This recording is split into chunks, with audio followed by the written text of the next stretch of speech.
తిరుపతి దర్శనం మొత్తం చేసుకొని అక్కడి నుంచి శ్రీవారి పాదాల దగ్గరికి వెళ్ళామండి. ఫోన్స్ ఎలా లేవు, కాకపోతే అంటే ఉన్నాయి కానీ ఫొటోస్ తీయనియట్లేదు. నేనైతే అలా కెమెరా తీసాను, సో సరిగ్గా కనిపించలేదు.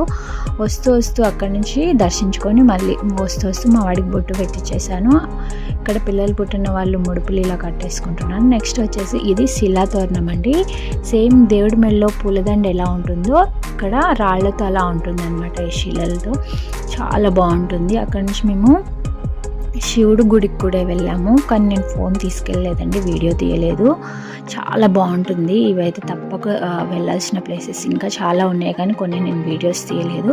ఇక్కడ నెక్స్ట్ వచ్చేసి పాప వినాశనంకి వెళ్ళాము. ఇక్కడ స్నానం చేసిన వారికి కానీ తడిస్తే పాపాలన్నీ పోతాయని నమ్ముతారు. మా వాడికి ఫీవర్ వచ్చిన ఆకుండా మరి తడిచాడండి.